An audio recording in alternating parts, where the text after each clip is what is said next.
সম্মানিত ভিউয়ার্স, আসসালামু আলাইকুম। আশা করি সবাই ভালো আছেন। তো আপনাদেরকে আমি আজকে বেগুন চাষের এমন একটি ঘরোয়া পদ্ধতিতে এমন একটি দ্রবণ তৈরি করে দেখাবো, যা দিতে পারলে আপনাদের এই বেগুন গাছে প্রচুর পরিমাণে ফলন হবে এবং আপনাদের প্রয়োজনীয় বেগুন গাছে মাত্র 1 টাকা খরচে এই দ্রবণটা আমি আপনাদেরকে তৈরি করে দেখাবো। কি আপনারা এই দ্রবণটা মাত্র 1 টাকা খরচে যদি লেবু গাছে দেন, তাহলে লেবু গাছও আপনাদের অনেক উপকার হবে এবং লেবু গাছের প্রচুর পরিমাণে ফুল চলে আসবে এবং লেবু গাছের পাতাগুলো সতেজ হবে। বেগুন গাছের পোকাগড় এবং লেবু গাছে যে পোকার আক্রমণে সেটা দূর হয়ে যাবে। যা দিতে পারলে আপনাদের এই বেগুন গাছে এরকম প্রচুর পরিমাণে ফুল চলে আসবে এবং বেগুন গাছের যে বেগুন ধরে সেই বেগুনগুলো অনেক সতেজ এবং সবুজাভ হবে এবং গাছের সতেজতা ফিরে আসবে।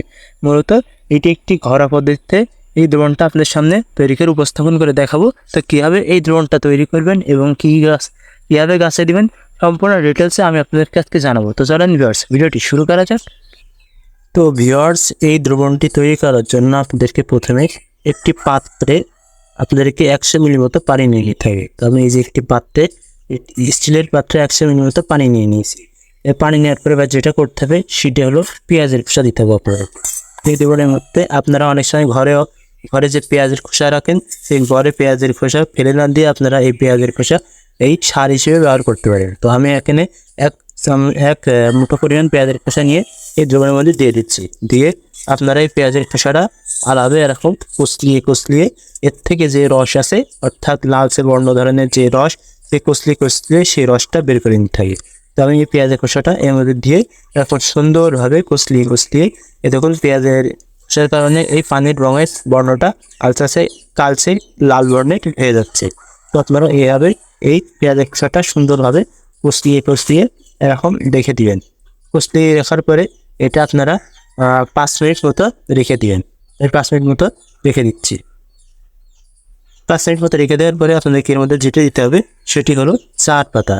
অর্থাৎ আপনারা যে স্পানি গ্রুপের যেসব চা পাতি আপনারা খেয়ে থাকেন, সেই চা পাতি আপনারা ইউজ করার পরে, অর্থাৎ এই চা পাতিগুলো ইউজ করার পরে আপনাদেরকে এই দ্রবণের মধ্যে দিতে হবে। তো আমি এখানে 2টি চা পাতা নিয়েছি, নিয়ে এই দ্রবণের মধ্যে দিয়ে দিচ্ছি।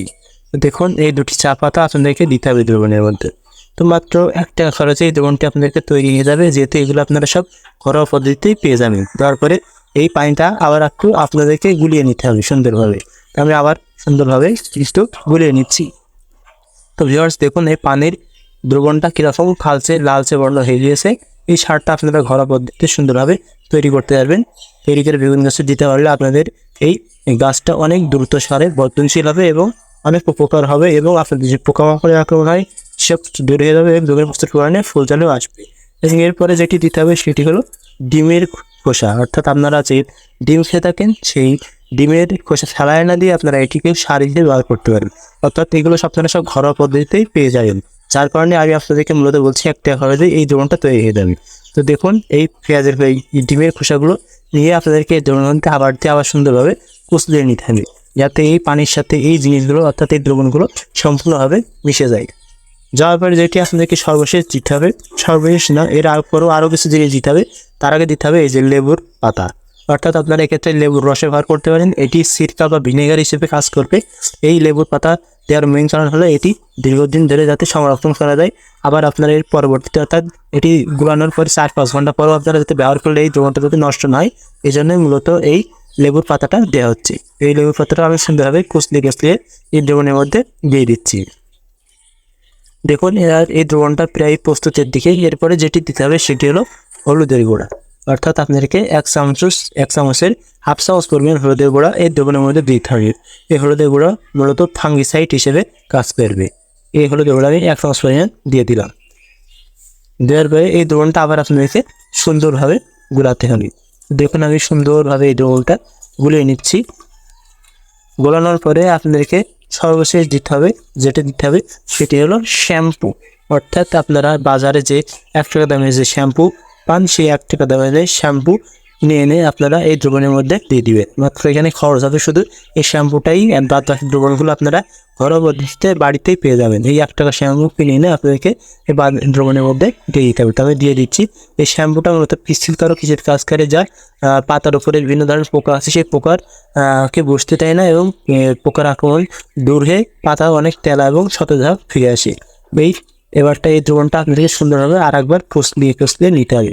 তো এই দ্রবণটা এখন প্রায় প্রস্তুতির দিকে, এই সারটা অর্থাৎ এই দ্রবণটা প্রায় তৈরি।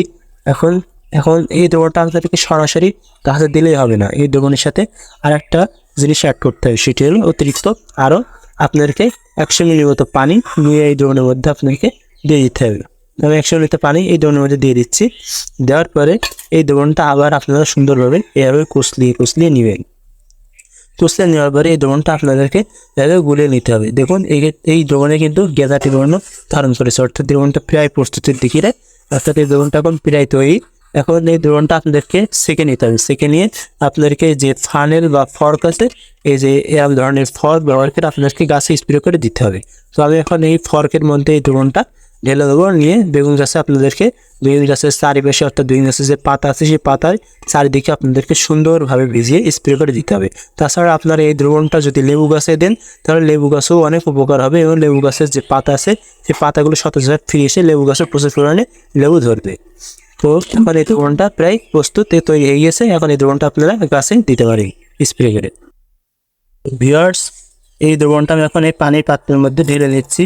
দেখুন পানির দ্রবণটা কিরম লালচে ধূসর বর্ণে হয়ে গেছে, অর্থাৎ এই সারটা এখন তৈরি। তো এই দ্রবণটা আমি এখন এই ফানেলের অর্থাৎ ফর্কের মধ্যে ঢেলে নেবো।